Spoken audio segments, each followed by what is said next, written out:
வணக்கம் students. Next நம்ம பார்க்க போகிறது பிசிசி பாடி சென்டர்டு கியூபிக் ஸ்ட்ரக்சர்னுடைய பேக்கிங் எஃபிஷியன்சி தான் பார்க்க போகிறோம். அதாவது இந்த ஸ்ட்ரக்சருக்குள்ளே ஆட்டம்ஸ் எவ்வளவு ஆக்குபை பண்ணியிருக்கு, அப்புறம் எம்டி ஸ்பேஸ் எவ்வளோ ஆக்குபை பண்ணியிருக்கு, இதை தெரிஞ்சுக்கிறதுக்காக தான் ஸ்டெப் பை ஸ்டெப்பாக நம்ம இந்த டெரிவேஷனை சால்வ் பண்ண போகிறோம். சரி, டெரிவேஷன் சொல்ல முடியாது, கொஞ்சம் தியரியும் இருக்கும் இதில். ஓகேங்களா? ஃபஸ்ட் இந்த ஸ்ட்ரக்சர் பாருங்கள். இதுதான் பிசிசினுடைய ஸ்ட்ரக்சர். ஒவ்வொரு கார்னர்லையும் நம்மளுக்கு ஆட்டம்ஸ் இருக்கும். 1 2 3 4 5 6 7 8 கூட எக்ஸ்ட்ராவாக இந்த யூனிட் செல்லுடைய பாடி சென்டரில் ஒரு ஆட்டம் இருக்கும். அதுதான் நம்ம பாடி சென்டர்டு கியூபிக்னு சொல்லுவோம். ஸோ டோட்டல் இதில் எத்தனை ஆட்டம்ஸ் இருக்குது பாருங்கள். 1 2 3 4 5 6 7 8 கூட எக்ஸ்ட்ராவாக இந்த ஒரு 9 ஆட்டம்ஸ் இருக்குது. ஓகேங்களா? ஒரிஜினலாக பார்க்கும்போது இது இப்படி தான் இருக்குமே. இந்த சென்டரில் ஒரு ஆட்டம் இருக்குது பாருங்கள், அது இருக்கா பாருங்கள் சென்டரில். ஆனால் மிச்சம் இருக்கிற ஆட்டம்ஸ்லாம் பாருங்கள் கொஞ்சம் கொஞ்சமாக தான் இருக்கும். ஒவ்வொரு கார்னரில் இந்த பக்கம் இந்த பக்கம் இந்த பக்கம் இந்த பக்கம் ஒன்று இந்த பக்கம் ஒன்று இந்த பக்கம் ஒன்று பின் பக்கத்தில் ஒன்று இருக்கும். ஸோ டோட்டலாக 8 ஆட்டம்ஸ் இருக்கும். அதெல்லாம் ஒரு குறிப்பு ஃபுல்லாக இருக்காது, கொஞ்சம் கொஞ்சமாக தான் இருக்கும் எல்லாத்துலேயும். ஓகேங்களா? ஆனால் சென்டர் ஆட்டம் மட்டும் ஃபுல்லாக நம்மளுக்கு இருக்கும். சரி, இதனுடைய பேக்கிங் எஃபிஷியன்சி தான் நம்ம கண்டுபிடிக்க போகிறோம். அதாவது இந்த ஆட்டம்ஸ் எல்லாமே இந்த கியூபுக்குள்ளே எவ்வளவு ஆக்குபை பண்ணியிருக்கு, அப்புறம் இங்கே காலி காலியாக ஸ்பேஸ்லாம் இருக்குது இல்லையா, அந்த ஸ்பேஸ்லாம் எவ்வளவு, இதை தான் நம்ம கண்டுபிடிக்க போகிறோம். ஓகேங்களா? இந்த கிறிஸ்டல் ஸ்ட்ரக்சர், இந்த ஸ்ட்ரக்சரில் இந்த யூனிட் செல்லில் நம்மளுக்கு என்ன இருக்குன்னா ஒவ்வொரு ஆட்டம் இருக்குது ஒவ்வொரு கார்னர்லேயும். அதுதான் ஃபஸ்ட்டு பாயிண்ட். அப்புறம் சென்டர் பாடி சென்டரில் ஒரு ஆட்டம் இருக்குது, அதுதான் செகண்ட் பாயிண்டோட மீனிங். ஓகேங்களா? Next number of atoms per unit cell தான் கண்டுபிடிக்க போகிறோம்.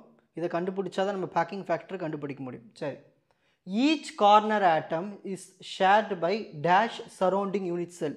டோட்டலாக எத்தனை யூனிட் செல் இருக்குது? மொத்தம் 8.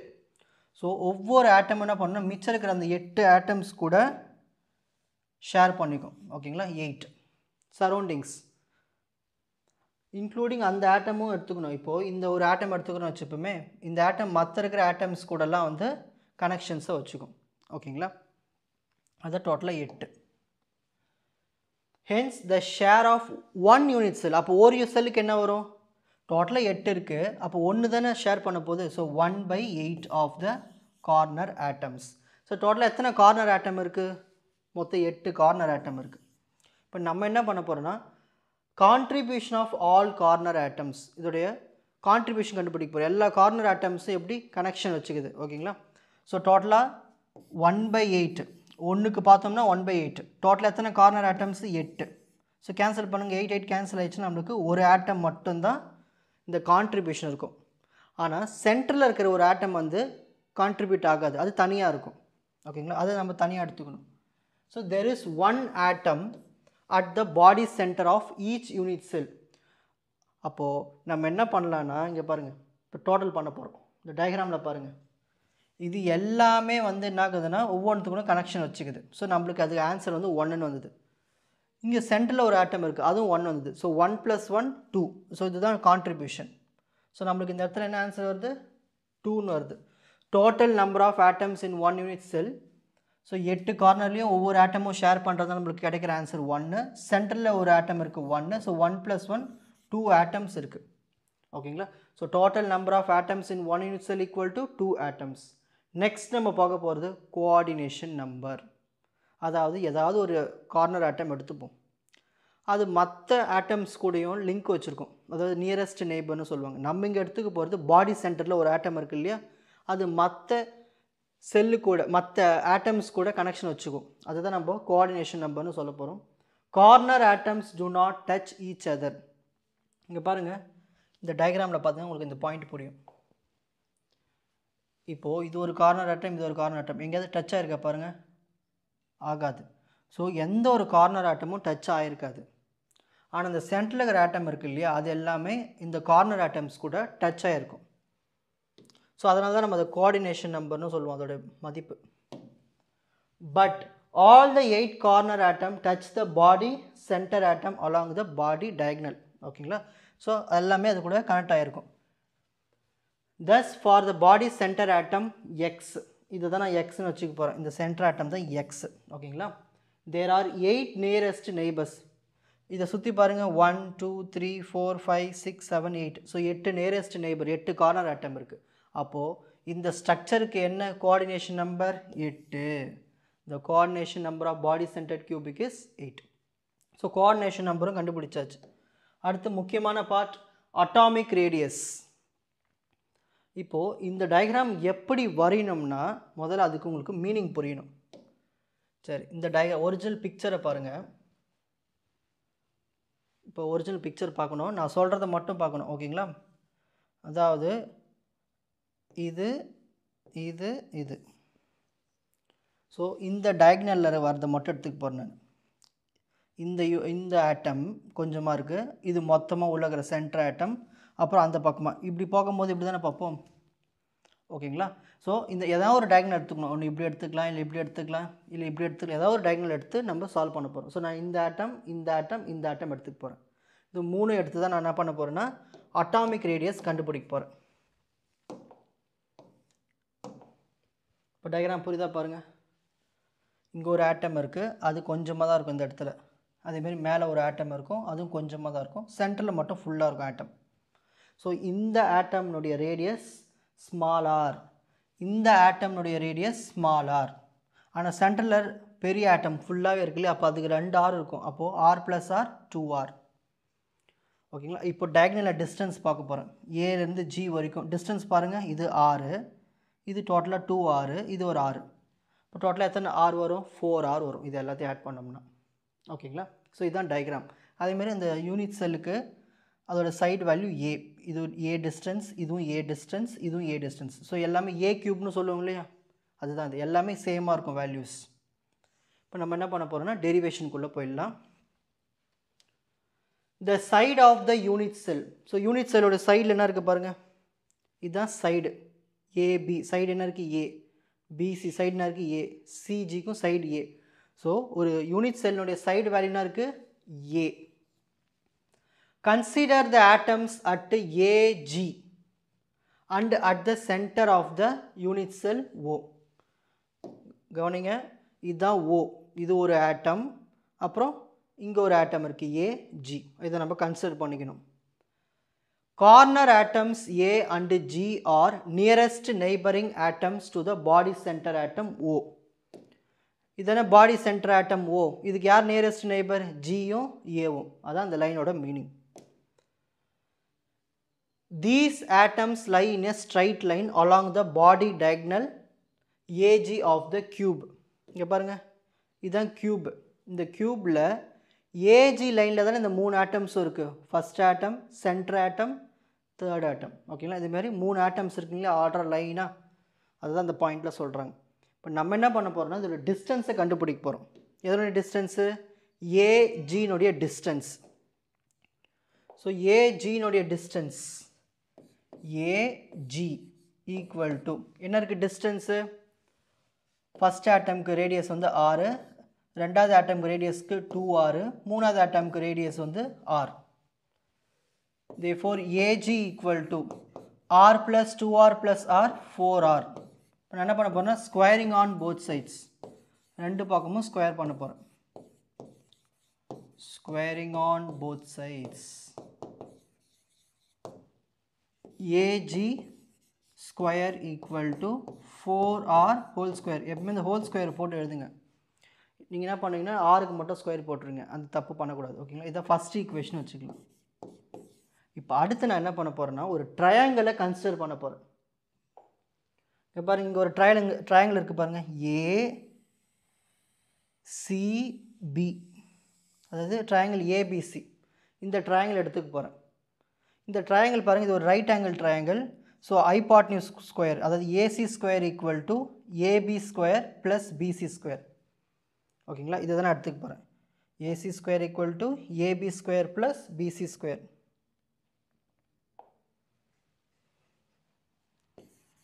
Consider a right-angled triangle.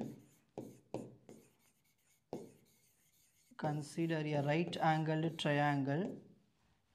Triangle பேர் நம்ம என்ன வச்சுக்கலாம்? ABC. அதுதான் எடுத்துக்கிறோம். இதில் AC square equal to AB square plus BC square. ஓகேங்களா? இப்போ நம்ம ஏபியும் பிசியும் என்ன இருக்குன்னு பார்க்கணும் டயக்ராமில். ஏபி டிஸ்டன்ஸ் என்ன இருக்குது? ஸ்மால் ஏ இருக்குது. பிசி டிஸ்டன்ஸ் என்ன இருக்குது? ஸ்மால் ஏ இருக்குது. அதை எடுத்து சப்ஸ்டிட் பண்ணிக்கலாம். சப்ஸ்டிட் பண்ணலாமா? AC square equal to A square plus A square. ஓகேங்களா? சப்ஸ்டிட் பண்ண வரும் A square plus A square. Add பண்ணுங்கன்னா வரும் 2a ஸ்கொயர்னு வருங்களா?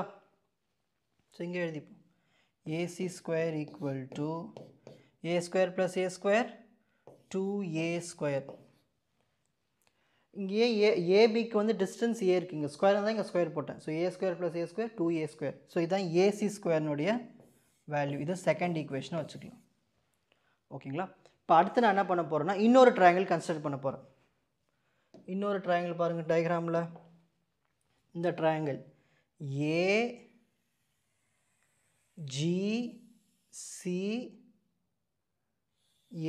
இந்த மாதிரி ட்ரையாங்கிள் AGC, இந்த ட்ரையாங்கிள் தான் நான் கன்சிடர் பண்ண போகிறேன். இதில் ஹைபாட்னியூஸ் எது? AG square equal to AC square plus CG square. ஓகேங்களா? இந்த எடுத்துக்கலாமா? இப்போ ஏஜிசி ட்ரையாங்கிளை கன்சிடர் பண்ண போகிறோம். Consider a triangle AGC. இதில் நம்ம என்ன எழுத போகிறோம்? Hypotenuse square AG square equal to AC square plus GC square. ஓகேங்களா? ஏஜி ஸ்கொயர் என்ன இருக்குன்னு பார்க்கலாமா டயக்ராமில்? இதுதான் ஏஜி. ஏஜி தான் நம்ம முன்னாடியே கண்டுபிடிச்சிட்டோமே ப்ரீவியஸ் ஸ்டெப்பில். இதை கண்டுபிடிச்சிருங்க பாருங்கள். AG square equal to 4r the whole square. அதை எடுத்து அங்கே சப்ஸ்டிட் பண்ணிக்கலாம். ஸோ ஏஜி ஸ்கொயருக்கு நான் சப்ஸ்டிட் பண்ணோம் 4r the whole square. Next AC square. AC square நம்ம என்ன கண்டுபிடிச்சிருக்கோம்? 2a ஸ்கொயர்னு கண்டுபிடிச்சிருக்கோம். அதை எடுத்து இங்கே எழுதிப்போம் 2a square. Next GC square. டயக்ராமில் ஜிசி ஸ்கொயர் பார்க்கலாமா? டயக்ராமில் ஜிசி வேல்யூனா இருக்குது பாருங்கள். ஜிசியோட வேல்யூ ஏன்னு இருக்குது. ஸோ ஜிசிக்கு நம்ம ஏன்னு சப்ஸ்டிட் பண்ணிக்கணும். ஓகேங்களா? ஜிசிக்கு வந்து ஏன்னு சப்ஸ்டிட் பண்ணணும். இங்கே ஸ்கொயருக்குனால இங்கே square. 4r the whole square equal to 2a square plus A ஸ்கொயர்னு வரும் 3a ஸ்கொயர்னு வரும். எனக்கு இதுலேருந்து என்ன கண்டுபிடிக்கணும்? இந்த r வேல்யூ தான் கண்டுபிடிக்கணும். 4 ஸ்கொயர் பண்ணால் வரும் 4 ஸ்கொயர் அப்படியே வச்சுப்போம். r ஸ்கொயரை அப்படியே வச்சுப்போம் 3a ஸ்கொயர். இப்போ இந்த r ஸ்கொயர் மட்டும் இங்கே வச்சுப்போம் 3a ஸ்கொயர் பை இந்த 4 ஸ்கொயரை கீழே கொண்டு போயிடுவோம். நெக்ஸ்ட்டு இந்த ஸ்கொயர் அந்த பக்கம் அனுப்பிச்சிடுறேன். அப்போ r is equal to square அந்த பக்கம் போயிடுச்சுன்னா ஆகிடும் ரூட் ஆகிடும் 3a square by 4 square. r is equal to 3க்கு ரூட் எடுத்தால் வரும் ரூட் 3. a ஸ்கொயருக்கு ரூட் எடுத்தால் a ஆகிடும். 4 ஸ்கொயருக்கு ரூட் எடுத்தால் ரூட்டும் அந்த ரூட்டு ஸ்கொயர்லாம் கேன்சல் ஆகிடும். அப்போ நம்மளுக்கு என்ன வருங்க? 4 வரும். அப்போது அட்டாமிக் ரேடியஸ் என்ன வருது ஒரு BCG ஸ்ட்ரக்சருக்கு? Root 3a/4.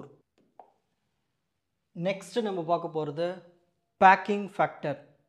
Number of atoms per unit cell என்ன கண்டுபிடிச்சோம்? ஃபஸ்ட்டு ஸ்டெப்பில் 2 ஆட்டம்ஸ் இருக்குன்னு கண்டுபிடிச்சோம். கரெக்டுங்களா? ஃபஸ்ட்டு ஸ்டெப்பில் தானே கண்டுபிடிச்சோம். ஸோ சென்டரில் ஒரு ஆட்டம். ஓகேங்களா? கான்ட்ரிபியூஷனில் மற்ற 8 கார்னர்லையும் சேர்த்து ஒரு ஆட்டம். ஓகேங்களா? அதை 1 + 1 2ன்னு கண்டுபிடிச்சோம். வால்யூம் ஆஃப் 2 ஆட்டம்ஸ் இந்த யூனிட் செல். டோட்டலாக 2 ஆட்டம்ஸ்னு சொல்லியாச்சு. So 2 into volume. ஆட்டம் எப்படி இருக்குது? ஸ்பியர் ஷேப்பில் இருக்குது. அதோட வால்யூம் எப்படி எழுதலாம்? 4/3 πr3. இதுதான் ஃபார்முலா. அதான் வால்யூம் ஆஃப் 2 ஆட்டம்ஸ் இந்த யூனிட் செல். இதை நம்ம ஸ்மால் வின்னு எடுத்துக்கணும். ஓகேங்களா?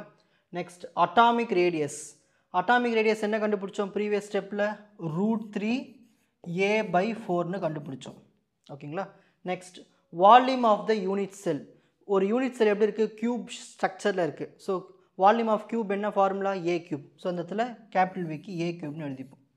இப்போ நம்ம அடுத்து என்ன கண்டுபிடிக்க போகிறோம்னா பேக்கிங் ஃபேக்டர். அடுத்து என்ன கண்டுபிடிக்க போகிறோம்? Packing factor.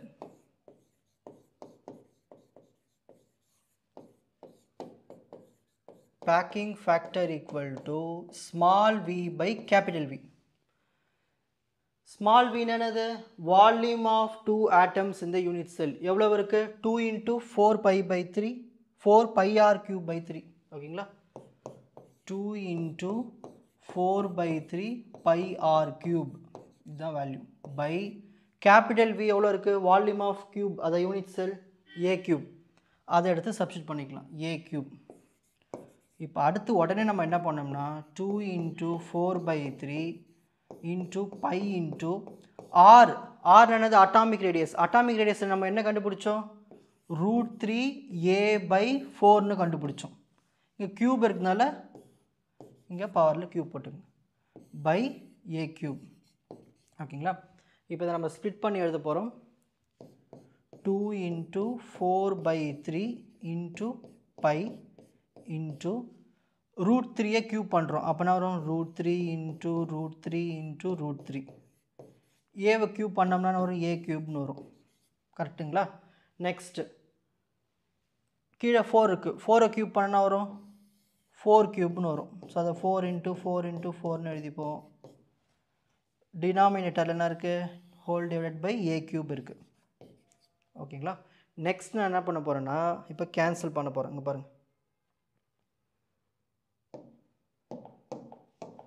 a கியூபும் கேன்சல் ஓகேங்களா அடுத்து ஒரு 3 கேன்சல் பண்ணிட்டு இங்க ரெண்டு √3 கேன்சல் பண்ணிடலாம் ஓகேங்களா அடுத்து பாருங்க இங்க ஒரு 4 கேன்சல் பண்ணிடலாம் அடுத்து 2 1s are 2 2 2s are 4 னு இப்படி கேன்சல் பண்ணிடலாம் இப்போ பேலன்ஸ் என்ன வருது ஒரு பை இருக்கு ஒரு √3 இருக்கு 4 2s are 8 இருக்கு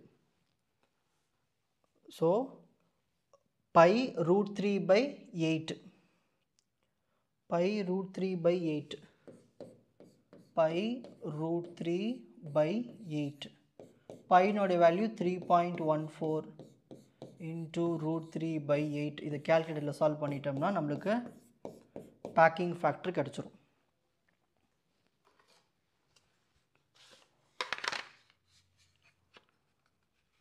so 3. so first √3 ஓட வேல்யூ என்னன்னு பார்த்தலாம் 1.732 so 3.14 into √3 ஓட வேல்யூ 1.732 by 8 3.14 into 1.732 ஓட ஆன்சர் வந்து 5.43848 னு வருது இது 8 ஆல டிவைட் பண்ணனும் divided by 8 0.67981 வருது ஓகேங்களா இத நம்ம என்னன்னு பண்ணலாம்னா ரவுண்ட் பண்ணி ஒரு 0.68 னு எடுத்துப்போம் ஓகேங்களா 0.68 னு எடுத்துப்போம் இப்போ இத நம்ம பெர்சன்டேஜ் கண்டுபிடிக்க போறோம் packing factor percentage packing factor வந்து பெர்சன்டேஜ் என்னது கண்டுபிடிச்ச வேல்யூ into 100 பண்ணனும் 0.68 into 100 68% ஓகேங்களா இப்போ இதில இருந்து நம்ம என்ன ஸ்டேட்மென்ட் தரலாம் இங்க இருக்கிற இந்த BCC ஸ்ட்ரக்சர்ல இருக்கிற அந்த வால்யூம் ஆஃப் யூனிட் செல்ல 68% வந்து ஆட்டம்ஸ் ஆக்குபை பண்ணிருக்கு மிச்சம் இருக்கிற எவ்வளவு percentage ஒரு 32% வந்து எம்டியா இருக்கு ஓகேங்களா in the volume of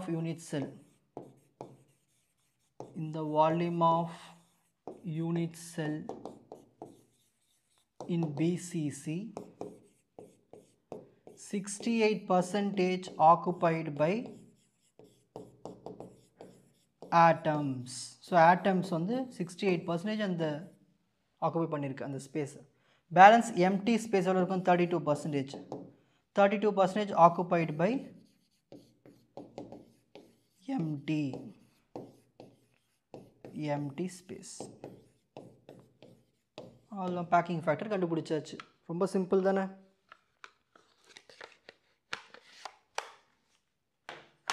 இப்போ ஸ்கிரீன்ஷாட் டைம்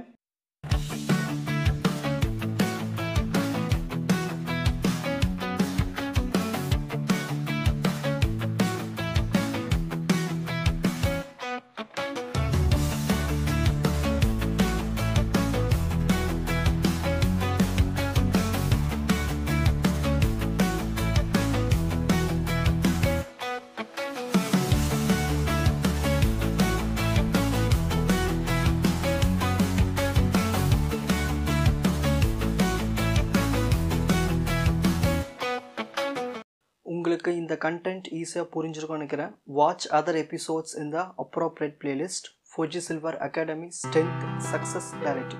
வணக்கம்.